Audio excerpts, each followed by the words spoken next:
The door slammed open with a deafening crack, and there he stood, Andrew Farmington, face twisted with rage, his voice shaking the walls. "You bastard! You beat up my son!" he bellowed, pointing an accusatory finger at Pete. Pete, calm and unyielding, stepped forward. "Your son shouldn't have been here in the first place, and neither should you," he said, his voice low but firm. Tension crackled in the air like a live wire as the confrontation spiraled toward an explosive climax. But before we dive deeper into this intense story, let me know where you're watching from in the comments below. And if you're enjoying this tale, don't forget to hit subscribe and turn on notifications so you won't miss the next gripping story. Pete grinned as he wiped the streak of oil off his hands, the smell of sizzling burgers wafting through the backyard. The late afternoon sun bathed the scene in a golden glow, illuminating the lively suburban neighborhood. It was the kind of day Pete cherished, full of laughter, the chatter of kids, and the comfort of his family. Joan stood near the patio table, her blonde hair catching the light as she arranged a tray of drinks. Her movements were graceful, practiced, almost too perfect. Pete couldn't help but admire her as he always did. She had a way of bringing order to chaos, and today was no different. Eva, their teenage daughter, was holding court by the pool, surrounded by friends, while Donnie, their 8-year-old, chased the family dog Rufus around the yard. "Hey, grill master," Joan called, glancing up with a playful smirk. "You planning to serve those burgers before they turn into charcoal?" Pete chuckled, flipping a patty with exaggerated flair. "You wound me, Joe. This is art, not science. You can't rush perfection." Joan rolled her eyes, but there was a flicker of warmth behind her teasing. Pete lived for those moments, the shared jokes and unspoken understanding that had carried them through 15 years of marriage. Still, there were cracks, small but undeniable. Lately, Joan had been distant, her smile a little too quick, her laughter a touch forced. She was often preoccupied with work, her phone buzzing with notifications at all hours. Pete had chalked it up to the demands of her job as a corporate project manager, a position that required late-night calls and frequent travel. But sometimes, in quieter moments, when the house was still and the kids were asleep, Pete would catch Joan staring out the window, lost in thought. He'd ask her what was on her mind, and she'd brush him off with a vague answer about deadlines or her team's inefficiencies. "Daddy, come see this!" Donnie's voice broke through Pete's musings, and he turned to find his son triumphantly holding up a frisbee Rufus had chewed to shreds. "Another casualty," Pete said with a mock sigh, ruffling Donnie's hair. Joan glanced over, her phone in hand, and gave Pete a fleeting smile. It was there and gone so quickly that he almost missed it. For a moment, an unspoken question hung in the air, heavy and unsettling. Was everything as perfect as it seemed? The backyard hummed with energy as Eva's birthday party hit its stride. Music blared from a Bluetooth speaker perched on the patio table, its upbeat rhythm matched by the lively chatter of teenagers clustered around the pool. Pete moved between the grill and the food table, making sure there were enough burgers and hot dogs to feed the small army of Eva's friends. "Dad, seriously, you don't have to keep checking on us," Eva called over her shoulder, rolling her eyes in that exasperated way teenagers mastered. Pete smirked, flipping another burger. "Someone's got to make sure this isn't just a snack stop. Growing kids need fuel. That includes you, Miss Too Cool for Dad." Eva laughed and shook her head before turning back to her group of friends. Pete watched her for a moment, his chest swelling with pride. She was growing up too fast, but she was smart and kind. A reflection, he liked to think, of the strong family values he and Joan had instilled in her. Joan, meanwhile, had stepped inside to take a call. She'd been in and out of the party all afternoon, balancing work and motherhood as she always did. Pete had tried not to let it bother him, but her absence was palpable. He shook off the thought, focusing instead on the laughter spilling from the yard. Then, like a sudden crack in a perfect painting, the atmosphere shifted. A loud, slurred voice broke through the chatter. "Hey, Carrie, come on, stop being so uptight." Pete turned toward the commotion near the pool and saw Ricky Farmington, a wiry teen with a mop of unkempt hair, grabbing Eva's best friend Carrie by the wrist. The girl looked uncomfortable, pulling away as Ricky tightened his grip. "Ricky!" Eva's voice was sharp, filled with disbelief. "What are you doing here? You weren't invited." Ricky ignored her, his focus locked on Carrie. Pete's protective instincts kicked in immediately. He crossed the yard in long, determined strides, his voice steady but commanding. "Let her go, Ricky. Now." The boy turned, his face twisted into a sneer. "What's it to you, old man? Go flip your burgers."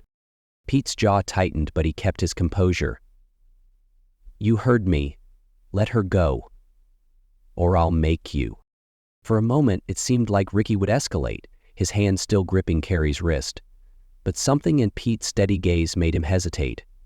With a grunt, he shoved the girl away, causing her to stumble back into Eva's arms. As Ricky stepped closer to Pete, his bravado surged again. "You think you're a tough guy? My dad says you're just a pushover. Hell, he's been taking care of your wife better than you ever could." The words hung in the air, sharp and venomous. For a split second, Pete froze, the weight of the accusation slamming into him like a freight train. Around them, the party had gone eerily silent, every set of eyes locked on the confrontation. Pete's response was calm, but his tone carried an edge that silenced any further mockery. "Get out of my yard, Ricky, and don't come back." Ricky smirked, clearly emboldened by the effect of his taunt, but he didn't push his luck further. He swaggered off, muttering under his breath, and disappeared down the side gate. The tension in the yard lingered, like the crackle of a storm that had yet to break. Turning back to the kids, Pete addressed them with a reassuring smile. "Party's not over, folks. Let's keep it fun, okay?" The teenagers hesitated before slowly resuming their conversations. Pete knelt next to Carrie, who was still shaken, and gave her a reassuring pat on the shoulder. "You okay, kiddo?" She nodded, her voice trembling. "Thanks, Mr. Baker." Pete glanced at Eva, who was watching him with a mix of gratitude and concern. "I told you I'd always have your back, didn't I?" he said softly. And Eva gave him a small smile. But even as the party regained its rhythm, Pete couldn't shake Ricky's words. They echoed in his mind, unsettling and insidious. Joan returned a few minutes later, her face flushed from the heat, or maybe from something else. Pete studied her for a moment, searching for signs of unease, but she seemed oblivious to the earlier drama. "Everything okay out here?" she asked, casually. "Yeah," Pete replied, forcing a smile. "Just another day in paradise." But as he turned back to the grill, the seed of doubt had already taken root, small but persistent, threatening the foundation of the life he thought he knew. As the sun dipped below the horizon, casting long shadows across the backyard, Pete sat alone at the kitchen table, replaying Ricky's taunt in his mind. The words refused to leave him, like a splinter buried too deep to pull out. "My dad takes care of your wife better than you ever could." It had to be nonsense, he told himself. Ricky was a troubled kid looking to stir up trouble. Still, the conviction in his voice and the venom in his smirk gnawed at Pete's thoughts. Could there be any truth to it? Pete shook his head and stood, pacing the length of the kitchen. Joan's laugh drifted in from the living room, where she was chatting with Eva about the party. To anyone else, it would sound like the light-hearted banter of a content mother. But to Pete, there was something strained in it, something he couldn't quite place.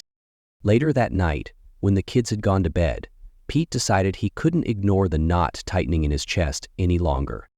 "Joan," he said, leaning against the doorway of their bedroom. She was sitting at her vanity, removing her makeup with slow, deliberate movements. She replied without looking up. He hesitated, then took a deep breath. "Earlier, during the party, Ricky said something. About you. About Andrew." Joan's hand paused mid-swipe, but she quickly recovered, continuing her routine as if nothing had happened. "Ricky Farmington? That kid's a liar and a troublemaker, Pete. You're seriously letting him get under your skin?" Her tone was casual, but Pete didn't miss the flicker of tension in her voice. He seemed pretty convinced he knew things, Joan, personal things.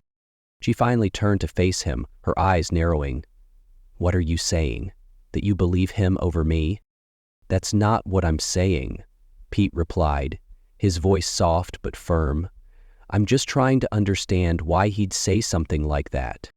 Joan stood abruptly, crossing her arms. "Because he's a kid, looking to cause drama. Maybe he overheard something, twisted it to get a rise out of you. God, Pete, I can't believe we're even having this conversation." Her defensiveness only deepened the crack in Pete's resolve. She was right. Ricky was unreliable. But Joan's reaction felt off, as if she was too eager to deflect. "I love you, Joan," he said quietly, "but I need you to be honest with me. If there's something going on—" "There's nothing going on," she snapped, her voice rising. Then, catching herself, she softened her tone. "Pete, you know me, you know us. Don't let some stupid comment ruin what we have." Pete nodded slowly, but the unease didn't fade. That night, as Joan slept soundly beside him, Pete lay awake, staring at the ceiling. His mind was a storm of conflicting emotions. His deep love for Joan, his fear of losing the life they'd built, and the nagging suspicion that things weren't as they seemed.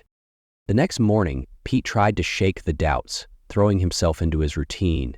But as the days passed, he couldn't ignore the inconsistencies in Joan's schedule. There were the late nights at work that didn't quite add up, the sudden business trips that seemed conveniently timed, and the moments when her phone buzzed and she'd step away to answer, her voice hushed. One evening, after Joan had left for another supposed work meeting, Pete found himself staring at her laptop on the kitchen counter. His heart pounded as he debated whether to open it. But before he could, he stopped himself. He didn't want to be the husband who snooped. He wanted to trust her. And yet, trust alone wasn't enough to quiet the voice in his head. Determined to find clarity, Pete took a step he never thought he'd take. The following weekend, while Joan was out with Eva, he installed discreet surveillance cameras in key areas of the house: the living room, the driveway, and even the hallway leading to their bedroom. "I just need peace of mind," he muttered to himself as he set up the final camera. The screen was very distorted and timber-locked. He didn't stop there. Over the next few days, he discreetly placed a GPS tracker on Joan's car. The decision weighed heavily on him, filling him with guilt. But the alternative, continuing to live in doubt, felt unbearable. On June 17, 2011, Joan decided to return to school full-time. Days turned into a week, and Pete found himself obsessively checking the footage and GPS logs. At first, everything seemed normal. Joan went to work, picked up the kids, and ran errands just as she always did. But then, one evening, the GPS pinged her location at an address Pete didn't recognize. It wasn't the office, nor was it a client's location that Joan had mentioned. His stomach churned as he opened his laptop and began searching for answers. Pete didn't know what he'd find, but he knew one thing for sure. The truth, however painful, was better than living in the shadows of suspicion. Still, Pete's phone buzzed on the kitchen counter as he rinsed a plate under the faucet. The text was from an unknown number. Frowning, he dried his hands and picked it up. "I told you the truth. Now see for yourself." Below the message was a link. Hesitating, Pete stared at it, his thumb hovering over the screen. He knew it was from Ricky. His gut twisted as he debated whether to open it. After a moment, he clicked. The video began playing, shaky at first, as if taken from a hidden camera. Pete recognized the living room immediately. His living room. Joan sat on the couch, her head tilted back in laughter as Andrew Farmington leaned close, his hand resting casually on her knee. Pete's heart pounded as the footage continued. It wasn't just the casual touch or the easy intimacy between them. It was the way Joan looked at Andrew, a look Pete hadn't seen in years. The video cut to another angle, this time showing Joan and Andrew in a heated embrace, their kisses growing more fervent, until Joan led him toward the bedroom. Pete slammed the phone down, his breath coming in short, sharp gasps. A wave of nausea swept over him as the reality of what he'd seen sank in. He gripped the edge of the counter, his knuckles white, his mind replaying the video on an endless loop. How could she? In their home? In the place where they'd built a life, raised their children, shared their dreams? Memories flooded Pete's mind, each one a painful reminder of what he thought their marriage had been. He saw himself staying up late, working overtime to provide for the family. He remembered the nights he'd comforted Joan through her career setbacks, the vacations he'd planned meticulously to give her a break from her stressful job, the countless little gestures to show her he cared. And now, all of it felt meaningless. That evening, when Joan walked through the door, Pete was waiting. She smiled, setting her bag on the counter, but her smile faltered when she saw his expression. "Pear, what's wrong?" Without a word, he slid his phone across the table. The video was paused on the moment Andrew kissed her. Joan's face went pale as she stared at the screen. "Explain this," Pete said, his voice low but trembling with barely contained fury. Joan blinked rapidly, her hands shaking as she pushed the phone away. "Pete, I don't know what this is. It's not what it looks like." Pete let out a bitter laugh, his anger breaking through. "Not what it looks like? Joan, I watched the whole damn thing. I saw you with him. In our house. Do not insult me by pretending this isn't real." Joan's lips moved, but no sound came out. Tears welled in her eyes, and she shook her head. "Pete, please, let me explain." "There's nothing to explain," he snapped, his voice rising. "How long has this been going on? How many times have you lied to me, to our kids?" Joan collapsed into a chair, her face buried in her hands. "It was a mistake," she sobbed. "I never meant for it to happen. I was lonely, Pete. You were always busy with work, and I felt like we were just going through the motions." "Don't you dare blame this on me," Pete said, his voice cutting through her sobs like a blade. "I worked my ass off for this family. I sacrificed everything to give us a good life, and this is how you repay me?" Joan looked up, her face streaked with tears. "I didn't mean to hurt you. I was stupid and selfish, and I hate myself for it. Please, Pete, I love you. I'll do whatever it takes to fix this. Just don't give up on us."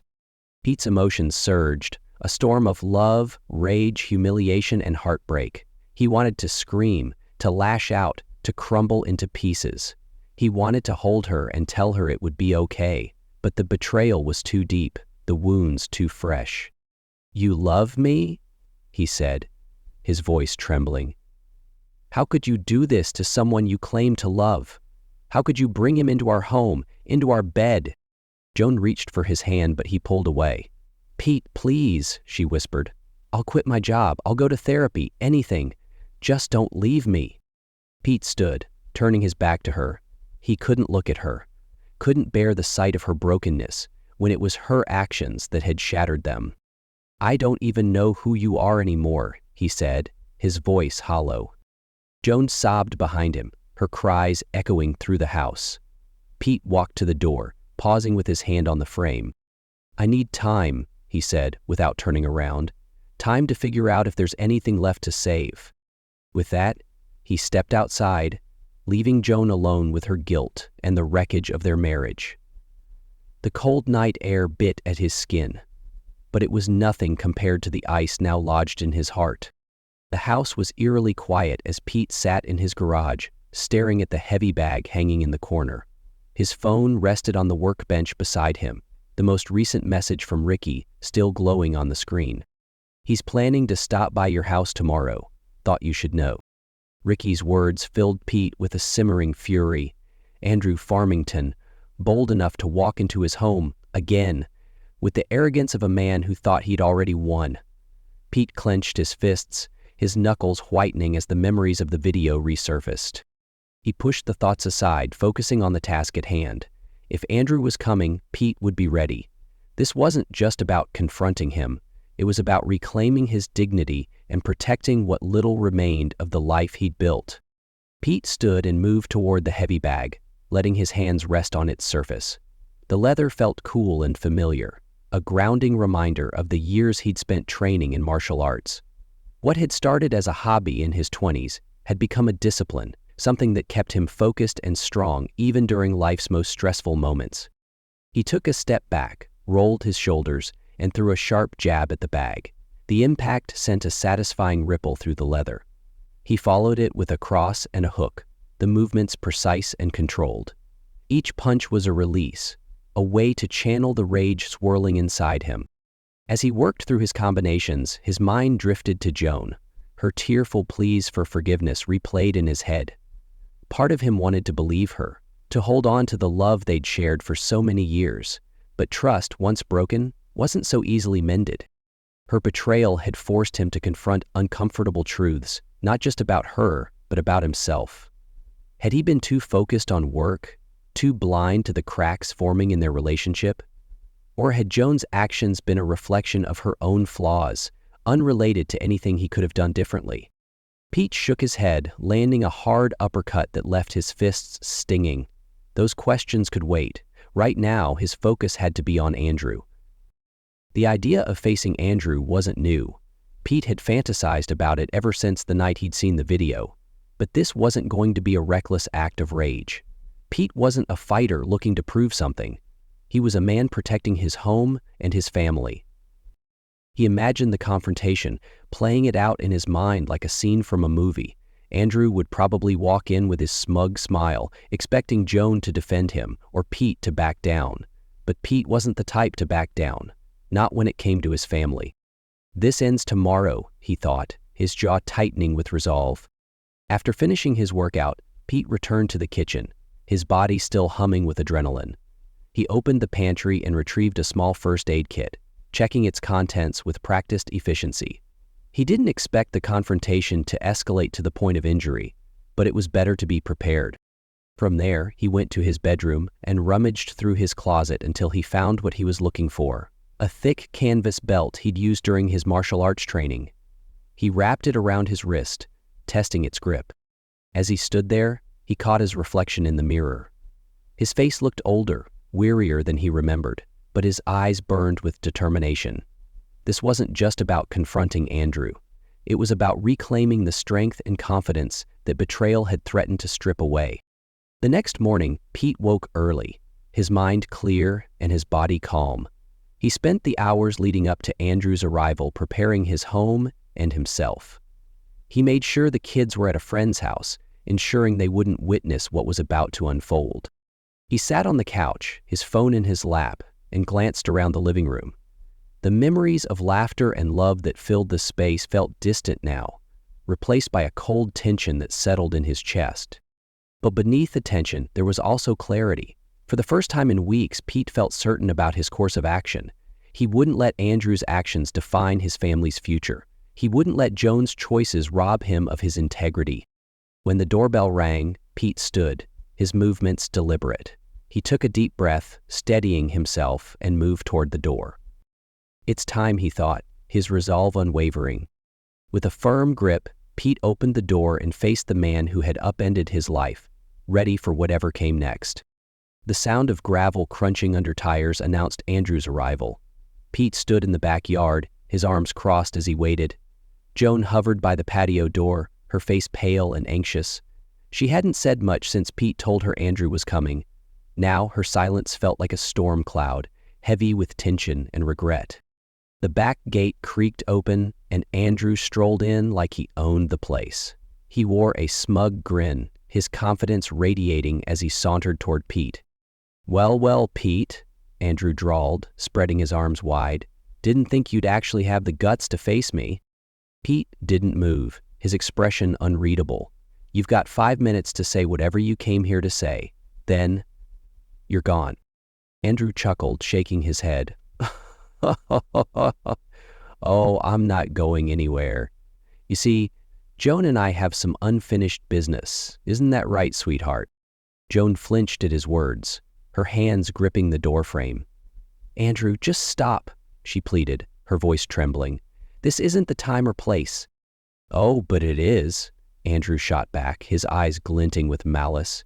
"You know, Pete, for someone who claims to be a family man, you've sure let things fall apart. If you were half the husband you think you are, Joan wouldn't have needed me to keep her company." Pete's jaw tightened, but he stayed rooted in place. "You're done talking," he said calmly. "Now leave, or I'll make you." Andrew laughed, stepping closer. "Make me? That's rich. What are you going to do, dad bod? Lecture me to death?" The words hung in the air like a dare, and Pete took a slow, measured step forward. "You've had your fun, Andrew," he said quietly. "Now it's time to leave." Andrew smirked, but before he could respond, Pete's fist shot out, a clean, sharp jab that caught Andrew square in the jaw. The impact sent him stumbling back, his smirk replaced with a snarl. "Oh, you want to play tough guy?" Andrew growled, regaining his balance. "Fine by me." The fight began in earnest, Andrew charging at Pete with brute force. Pete sidestepped smoothly, his movements controlled and deliberate. Years of martial arts training had taught him to read his opponent, to anticipate their next move. Andrew, on the other hand, fought like a man fueled by ego and anger, sloppy, impulsive, and reckless. His techniques were skillful, but reliable. Andrew trusted his neighbor. Andrew swung wildly, aiming a haymaker at Pete's head. Pete ducked, his body moving with practiced precision, and countered with a quick strike to Andrew's ribs. The blow landed with a satisfying thud, and Andrew staggered back, gasping. "You're out of your league," Pete said, his voice calm but laced with quiet fury. Andrew's frustration bubbled over and he charged again, throwing a flurry of punches. Pete deflected most of them, his arms moving like shields, but a stray fist clipped his cheekbone. Pain flared, but Pete didn't falter. Joan watched from the patio, her hands covering her mouth as tears streamed down her face. She wanted to intervene, to beg them to stop, but the intensity of the fight left her paralyzed. Please," she whispered, her voice breaking, "don't do this." But Pete didn't hear her, or maybe he didn't want to. All he could see was Andrew, the man who had invaded his home, his life, and his marriage. Each punch, each strike, was a release of the pain and betrayal that had consumed him. Andrew swung again, this time aiming for Pete's torso. Pete caught his wrist, twisting it with a calculated force that made Andrew cry out in pain. With a fluid motion, Pete swept Andrew's legs out from under him, sending him crashing to the ground. As Andrew struggled to get up, his face red with rage, Pete loomed over him. "Stay down," Pete warned, his voice low and steady. But Andrew, too arrogant to admit defeat, lunged at Pete's legs. Pete sidestepped, delivering a swift kick to Andrew's side. The impact left Andrew sprawled on the grass, groaning. "You think you're better than me?" Andrew spat, his voice weak but defiant. Pete crouched down, his eyes locking onto Andrew's. "This isn't about being better than you. This is about showing you that you don't get to walk into someone's life and tear it apart without consequences." With one final burst of energy, Andrew tried to rise, but Pete stepped forward, landing a decisive blow to Andrew's chest that left him gasping for air. Andrew collapsed, his body motionless except for the shallow rise and fall of his chest. The backyard fell silent, the tension hanging in the air like smoke. Pete stood over Andrew, his breaths heavy but even. Joan rushed forward, her face etched with worry and anguish. "Is he—" she began, but Pete cut her off. "He's fine," Pete said flatly, his gaze never leaving Andrew, "but he's done." The sound of sirens in the distance broke the stillness, and Joan turned toward the house, her hands trembling as she fumbled for her phone. As the police arrived, Pete stepped back, his fists unclenching as the weight of the moment settled over him. He felt no triumph, no satisfaction, only a hollow exhaustion that sank deep into his bones. Andrew was hauled to his feet by the officers, his arrogance replaced with a bruised, humiliated silence. As they led him away, Pete turned to Joan, his face unreadable. "This ends here," he said quietly. "No more lies. No more excuses. It's over." Joan nodded, her tears falling freely, but Pete didn't wait for her response. He walked inside, leaving the broken remnants of the confrontation behind him. For the first time in weeks, the weight on his chest felt a little lighter. But the path ahead was still uncertain, and Pete knew the real battle, the one to rebuild his life, was only just beginning. The backyard confrontation seemed to have reached its conclusion as Andrew lay on the ground, battered and humiliated. Pete's heavy breathing filled the silence, his fists still clenched at his sides. But just as he turned to walk away, a new sound froze him in place. the unmistakable click of a shotgun being cocked. He spun around to see Joan stepping out from the shadows of the patio, her hands trembling as she held the family shotgun.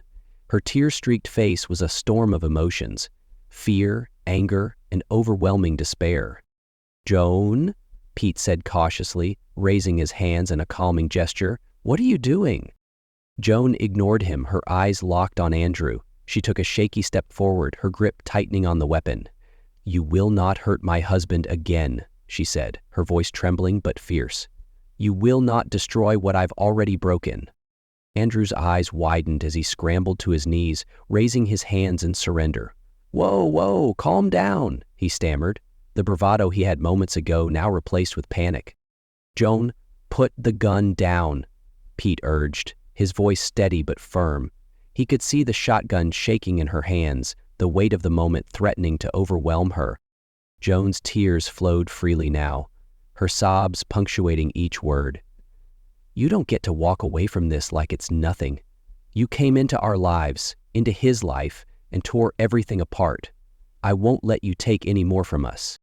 Pete stepped closer, his hands still raised. "Joan, listen to me. This isn't the way. He's not worth it." For a moment, it seemed like she hadn't heard him. Her finger hovered near the trigger, her breathing ragged.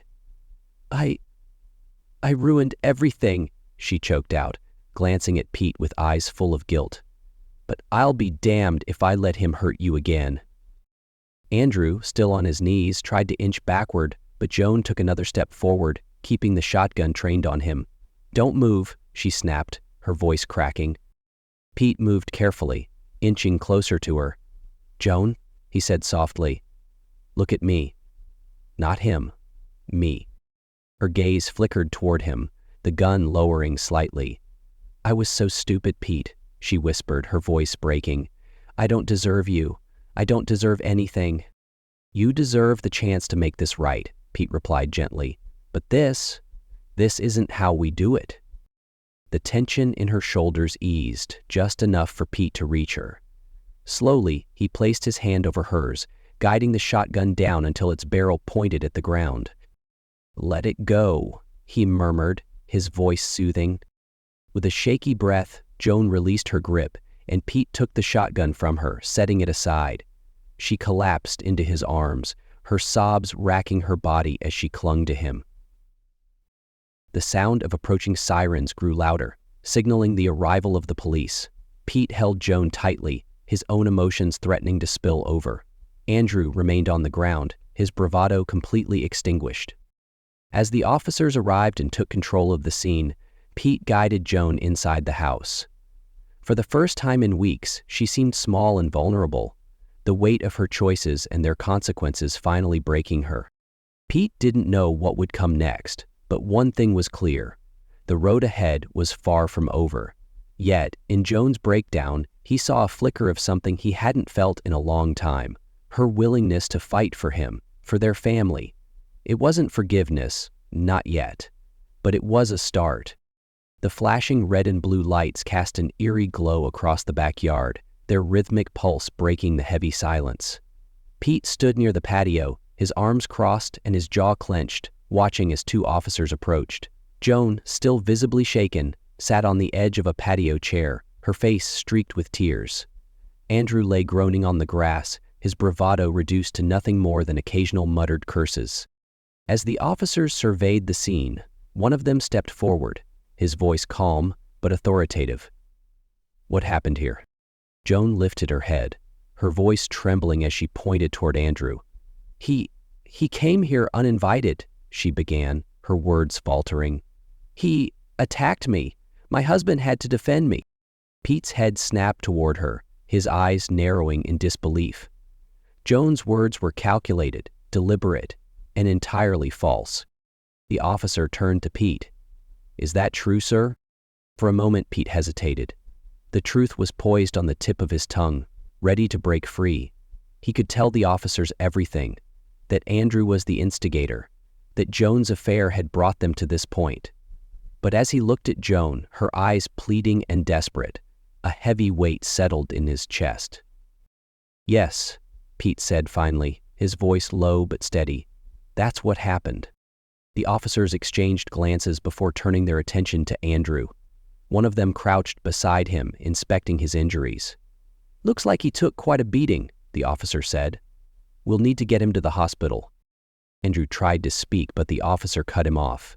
"You can explain everything once you're treated. For now, just stay still." As the paramedics arrived to take Andrew away, Pete stood by the edge of the yard, his thoughts a chaotic swirl of anger, guilt, and resignation. Joan stayed seated, her hands gripping the edge of the chair, as though it was the only thing keeping her grounded. When the officers finally left, Pete walked back toward Joan. She looked up at him, her eyes filled with relief, but Pete's expression remained cold, unreadable. "You lied," he said, his voice flat. Joan flinched, lowering her gaze. "I didn't know what else to do. They wouldn't understand." "They would have understood the truth," Pete countered, his tone sharp. "But instead, you turned this into another layer of lies." Joan stood, taking a tentative step toward him. "I did it for us," she said softly, "to protect what's left." Pete let out a bitter laugh, shaking his head. "Protect us? Joan, you've done nothing but destroy us, and now I'm the one left cleaning up the mess." The weight of his words hung between them, and Joan's tears began anew. "I'm sorry," she whispered. "I don't know how to fix this." Pete's voice softened, but only slightly. "You can't fix this, Joan, not alone, and not with more lies." He stepped closer, his eyes locking onto hers with a piercing intensity. "I protected you today. I won't do it again." Joan's shoulders sagged under the weight of his words, and she sank back into the chair, her head in her hands. Pete watched her for a moment, his heart torn between the remnants of love and the deep well of betrayal. Later that night, the house was eerily quiet. Pete sat at the kitchen table, staring at a blank sheet of paper. He had thought the confrontation with Andrew would bring clarity, but instead, it left him feeling more lost than ever. Joan entered the room cautiously, her footsteps soft against the tile. "Pete?" she began, her voice barely above a whisper. He didn't look up. "Go to bed, Joan. I need time to think." She lingered for a moment before retreating, leaving Pete alone with his thoughts. As he sat there, the echoes of the night played in his mind, the lies, the violence, the choices that had brought them to this breaking point. Pete knew one thing with certainty. Their marriage, like everything else that night, was shattered. And while pieces could be picked up, they would never fit together the same way again. The lawyer's office smelled faintly of leather and old paper, the atmosphere heavy with finality. Pete sat across from his attorney, his face a mask of determination. The divorce papers lay in front of him, the stark black ink spelling out the terms of the end of his marriage. He picked up the pen, pausing for only a moment before signing his name with a firm stroke. Later that evening, Pete handed Joan the papers in their now quiet living room. She stared at them, her face paling as the reality of the situation sunk in. She sat down across from him on the sofa. "You can't mean this," she said, her voice trembling. "Pete, we can fix this. We've been through worse." Pete leaned against the wall, his arms crossed, his expression unreadable. "Worse?" he echoed, his tone sharp. "Tell me, Joan, what exactly have we been through that compares to this? You didn't just break our marriage, you shattered it, and you dragged our family through the mud while doing it." Joan's hands shook as she clutched the papers. "I made a mistake," she said, tears streaming down her face. "A terrible mistake, but we can work through this. I love you, Pete. I always have." Pete shook his head slowly, his voice steady but cold. "Love? Don't talk to me about love. Love is loyalty, trust, and respect. You didn't just betray me. You destroyed the very foundation of what we built together. There's no fixing what you destroyed." Over the following days, Joan resisted the divorce, clinging to the hope that Pete would change his mind. She tried to apologize again, leaving handwritten notes on his desk and making tearful pleas in quiet moments when the kids weren't around. She cooked his favorite meals, left framed pictures of their family in places he frequented, and even suggested marriage counseling. Pete, however, remained steadfast. "Counseling won't undo what you've done," he said one evening when she brought it up. "This isn't something a few therapy sessions can fix. It's over, Joan. I've made my decision." Joan's guilt began to weigh heavily on her, and her efforts at reconciliation slowly gave way to acceptance. She began attending therapy, not to save the marriage, but to understand herself and the choices she had made. She realized, with a crushing sense of regret, that Pete was right. There was no going back. The day they finalized the custody agreement, Joan sat across from Pete in the lawyer's office. She glanced at him, hoping for a flicker of warmth or forgiveness, but his gaze remained distant. They agreed on shared custody of Eva and Donnie, with Pete keeping the family home for the time being.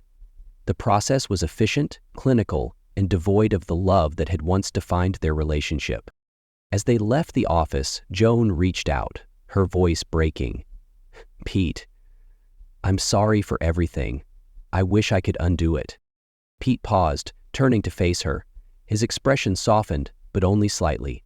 "I know," he said quietly, "but some things can't be undone." That night, as Joan packed her belongings, the house felt hollow, stripped of the warmth it once held. Pete sat in the kitchen, staring at the empty table where they had shared countless meals as a family. For a moment, he allowed himself to grieve, not just for the marriage, but for the future they had lost. When Joan came to say goodbye, she hesitated in the doorway, her suitcase in hand. "For what it's worth," she said softly, "I'll never stop loving you." Pete met her gaze, his eyes filled with a quiet sorrow. "Goodbye, Joan." As the door closed behind her, Pete exhaled deeply, the weight of finality settling over him. He knew the road ahead wouldn't be easy, but for the first time in months, he felt a sense of clarity. The marriage was over, but his life and his role as a father was far from it. The first few days after Joan moved out were marked by an eerie silence in the Baker household. The absence of her presence created a void that hung heavily over the family. Eva and Donnie reacted to the upheaval in starkly different ways, each processing the betrayal and divorce in their own, often heartbreaking manner. Eva confronted the situation head-on. At 17, she was old enough to understand the gravity of what had happened, and her anger burned hot. One evening, after dinner, she cornered Pete in the kitchen, her voice sharp with emotion.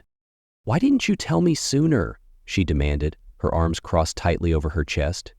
"I had to hear about this from Mom like it's some minor thing. She cheated on you, Dad. On us." Pete set down the dish he'd been drying, his expression pained but calm. "I didn't want to burden you with the details, Eva. You deserve to focus on being a kid, not on your parents' mistakes." Eva's eyes filled with tears, but she quickly wiped them away. "I'm not a kid anymore, and this isn't just about you and her. She lied to all of us. She broke our family, Dad." Her voice cracked on the last word, and Pete instinctively pulled her into a hug. For a moment, she let herself be vulnerable, leaning into his strength. "I'm so angry at her," Eva whispered, "but I still love her. Does that make me weak?" "No," Pete said softly, stroking her hair. "It makes you human." Despite her anger, Eva struggled to reconcile her feelings. She avoided Joan's calls at first, ignoring the persistent buzzing of her phone. But over time, she agreed to meet her mother, though the conversations were fraught with tension. "You don't get to just apologize and make this okay," Eva said during one of their meetings at a coffee shop. Her tone was firm, but her hands trembled as she held her cup. "You hurt Dad. You hurt us." Joan nodded, tears welling in her eyes. "I know, Eva, and I'll never stop regretting it, but I need you to know that I love you and Donnie more than anything." Eva wanted to believe her, but the wounds were still fresh. Maintaining a relationship with her mother felt like navigating a minefield, each step fraught with doubt and lingering resentment. Donnie, on the other hand, retreated into himself. At just 8 years old, he didn't fully grasp the intricacies of betrayal and divorce, but he knew something had changed, something big. He became quieter, his usual playful energy dimmed. "Hey, buddy," Pete said one afternoon, finding Donnie sitting on the floor of his room surrounded by Legos. "Want to talk?" Donnie shrugged, not looking up. Is Mom coming back? Pete knelt beside him, struggling to find the right words. No, Donnie. Mom's not coming back to live here. But she still loves you, and she's still your mom. Donnie frowned, his small hands gripping a Lego piece tightly. If she loves us, why did she leave? The question hit Pete like a punch to the gut. She made a mistake, Donnie. A big one. But sometimes, when people make mistakes, it's hard for things to go back to the way they were. Donnie didn't respond, but later that evening, Pete noticed him avoiding Joan's calls. When she came by to visit, Donnie barely acknowledged her, opting instead to stay in his room with Rufus, their family dog. Joan tried desperately to connect with Donnie, showing up with his favorite snacks or new toys. But he remained distant, his responses curt and detached. During one visit, she sat beside him on the couch, holding out a small gift-wrapped box. I got you something, Donnie, she said with a hopeful smile. He glanced at it briefly before muttering, I don't want it. Joan's smile faltered, and she placed the box on the coffee table. It's okay to be mad at me, she said softly. I deserve it. But I just want you to know how much I love you. Donnie didn't reply, and Joan's tears spilled over as she realized how deeply her actions had hurt her youngest child. As weeks turned into months, the fractures in the family became more apparent. Ava became Pete's confidant, stepping into a more mature role than she should have needed to. Donnie, meanwhile, clung to Pete, viewing him as the steady anchor in his life. Pete watched his children navigate their pain, his own heartbreak deepening with theirs. He knew that time might ease some wounds, but others would leave scars that would last a lifetime. One night, as he tucked Donnie into bed, Pete leaned down and kissed his forehead. We're going to be okay, buddy, he said quietly. No matter what happens, I'll always be here for you and your sister. Donnie nodded sleepily, his small hand clutching Pete's. For the first time in a while, Pete felt a flicker of hope. Though their family had been broken, the bonds they shared were still worth fighting for. The small office smelled faintly of lavender, a calming scent that did little to ease the knot in Joan's stomach. She sat stiffly on the plush couch, her hands clasped tightly in her lap. Across from her, the therapist waited patiently, a notebook resting on her knee. I don't even know where to start, Joan said finally, her voice trembling. I've ruined everything. My marriage, my family, even my relationship with my kids. The therapist gave her a gentle nod. That's a good place to start. Let's talk about why you feel that way. Joan's decision to start therapy had been a reluctant one at first, but over time, it became a lifeline. Each session forced her to confront the choices she had made, the betrayal, the lies, and the damage she had caused to the people she loved most. Slowly, she began to understand the deeper issues within herself, the insecurities and dissatisfaction that had led her down such a destructive path. One afternoon, after a particularly emotional session, Joan sat in her small, sparsely furnished apartment. The walls were bare, the furniture minimal, a stark contrast to the warm, bustling home she had once shared with Pete and the kids. The silence was deafening, offering no distractions from her thoughts. Her phone buzzed with a notification, and she saw a new photo posted by Eva. It was of Pete and Donnie at a baseball game, their smiles bright and genuine. Joan's heart ached as she realized how much she had lost. Not just Pete's love, but the connection she had once had with her children. Determined to make amends, Joan focused her efforts on rebuilding her relationship with Eva and Donnie. It wasn't easy. Eva's anger still flared at times, and Donnie remained distant, his conversations with her curt and guarded. But Joan refused to give up. One evening, she invited Eva over for dinner at her apartment. The setting was modest but cozy, and Joan had prepared Eva's favorite meal. As they ate, Joan decided it was time to address the unspoken tension between them. I know I've let you down, Joan began, her voice steady but soft. And I know you're still angry. You have every right to be. Eva set her fork down, her expression guarded. You hurt Dad. You hurt us. I don't know if I can ever forgive you for that. Joan nodded, her eyes glistening with tears. I didn't just lose your father, she said, her voice breaking. I lost myself. I let my insecurities and mistakes destroy everything that mattered to me. But I want to make things right, Eva, even if it takes the rest of my life." Eva studied her mother for a long moment before sighing. "It's not that easy, Mom. You can't just fix everything overnight." "I know," Joan said, "but I'm not giving up on you or on Donnie." While Joan worked on repairing her relationships with her children, she also focused on rebuilding her life. She found a new job at a smaller company, one that allowed her more time to focus on her personal growth. The work wasn't as prestigious as her previous position, but it gave her a sense of stability and purpose. On her days off, Joan would often sit in the park, watching families laugh and play. It was during these quiet moments that memories of her life with Pete would flood back. His unwavering support during her career struggles, the way he made her laugh during tough times, and the simple, quiet moments they had shared over the years. One particular memory stood out: an autumn afternoon when they had taken the kids apple picking. Pete had hoisted Donnie onto his shoulders to reach the highest branches, while Joan and Eva laughed at their antics. It had been a perfect day filled with love and laughter. Now, it felt like a distant dream, one she had shattered with her own hands. Despite her guilt and self-doubt, John began to see small signs of progress. Ava started calling more often, sharing updates about her life and even asking for advice. Donnie, though still reserved, allowed John to attend one of his soccer games, a gesture that felt like a small but significant victory. Joan knew the road ahead would be long and difficult. She might never fully repair the damage she had caused, but she was determined to try. Each step, no matter how small, was a step toward redemption, not just for her family, but for herself.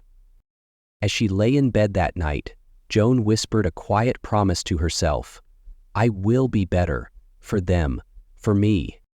The for sale sign staked in the front yard of the family home felt like both an end and a beginning. Pete stood on the porch, gazing at the house where so many memories had been made. The laughter of his children, quiet evenings with Joan, and countless milestones all seemed to echo faintly through its walls. Yet, those memories were now interwoven with the pain of betrayal and loss.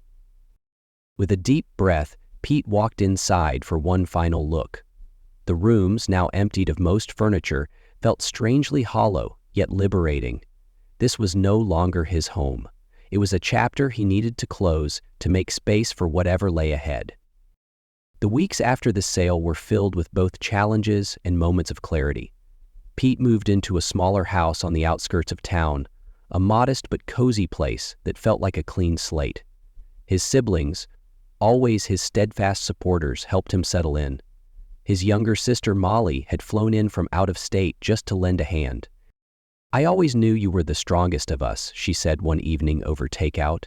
"But Pete, don't forget it's okay to lean on us sometimes too." Pete smiled at her, the weight in his chest lightening just a little. "I'll try to remember that," he said. And for the first time in months, he believed it. The move allowed Pete to focus on himself for the first time in years.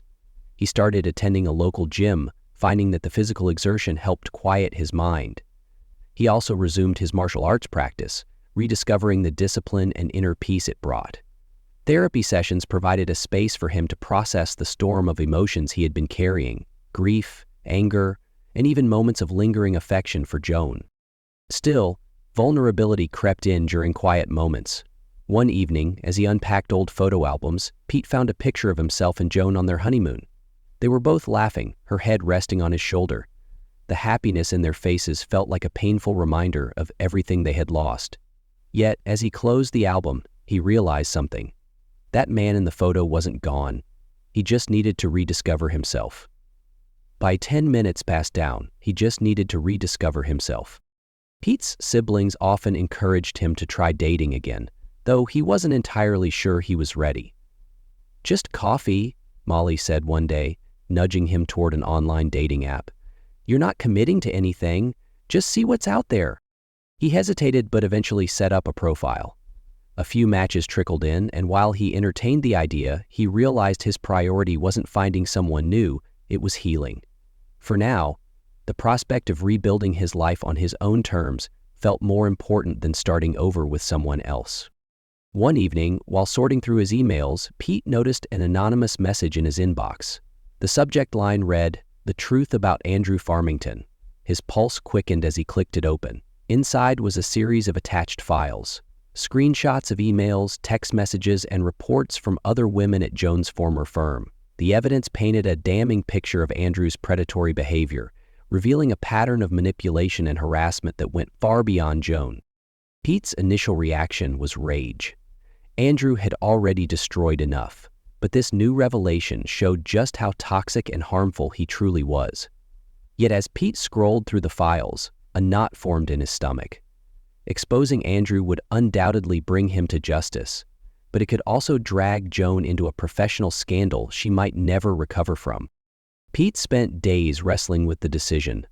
On one hand, Andrew deserved to be held accountable for his actions. On the other, Pete wasn't sure if he had the right to jeopardize Joan's fragile progress, even after everything she had done. He brought the dilemma to his therapist, who asked a simple but profound question. What will bring you peace, Pete? Retaliation or resolution? Pete took those words to heart. Instead of acting impulsively, he reached out to one of the women mentioned in the email, offering his support and the evidence he had received. "This is your story to tell," he said, "but if you need someone to back you up, I'm here." As days turned into weeks, Pete began to find a sense of balance. He focused on his children, spending weekends hiking with Donnie or attending Ava's school events. He also discovered joy in the small things: morning coffee on his back porch, evenings spent reading, and moments of quiet reflection. One evening, as Pete watched Donnie and Eva play with Rufus in the yard, he felt something he hadn't experienced in a long time: hope. The wounds might never fully heal, but the scars were a testament to his resilience. And for the first time, he was okay with that. The soft clinking of silverware and the warm glow of the dining room light created a sense of calm that Pete hadn't felt in months. He looked across the table at Ava and Donnie, their faces illuminated by the golden hue of the light above. Ava was telling a story about her latest school project, her hands animated as she described the challenges she'd overcome. Donnie, for once, wasn't glued to a screen. Instead, he was giggling at Rufus, who had curled up by Pete's feet, hopeful for a scrap of food. Pete leaned back in his chair, letting the moment wash over him. It wasn't the picture-perfect family dinner they used to have, but it was real. It was theirs, and in its simplicity, it was enough. Eva turned her attention to Pete, her expression thoughtful. "You know, Dad, I've been thinking about everything we've been through this year," she said, her tone softer now. "And I just want to say, I'm proud of you." Pete raised an eyebrow, caught off guard. "Proud of me? For what?" "For how strong you've been," Eva said. "You didn't let everything that happened break you. You're still here, still making sure we're okay." Donnie nodded, adding, "Yeah, you even make dinner now. It's not as good as Mom's, but it's not bad." Pete chuckled, grateful for the humor. "Thanks for the ringing endorsement, buddy." As the laughter faded, Pete's thoughts drifted inward. He reflected on the journey that had brought them to this moment, the heartbreak, the anger, the uncertainty. At first, he had felt like his life had been reduced to rubble, but now he saw it differently. It wasn't the end of everything, it was the beginning of something new. He had learned to let go of the things he couldn't control, and to focus on the things that truly mattered: his kids, his own healing, and the life they were building together. Sure, there were still scars. The echoes of betrayal would never completely fade, and there were days when the weight of it all still felt overwhelming. But as Pete watched Ava and Donnie share a laugh over some joke he'd missed, he realized something important. Life goes on, and so would they. Eva's voice pulled him out of his thoughts. "Hey, Dad." "Yeah, you're still the best dad in the world," she said with a warm smile. "And nothing will ever change that." Pete's chest tightened, a mix of pride and emotion swelling inside him. He smiled back, his voice steady but full of feeling. "Thanks, kiddo. That means more than you know." As the dinner wound down and the kids cleared their plates, Pete remained at the table for a moment longer. He looked out the window at the twilight sky, the soft glow of the setting sun casting a hopeful light over the yard. For the first time in a long time, he allowed himself to truly smile, not out of obligation or pretense, but because he felt it in his heart. The road ahead wasn't perfectly clear, but Pete knew one thing for certain. He and his kids would face it together, and that was enough.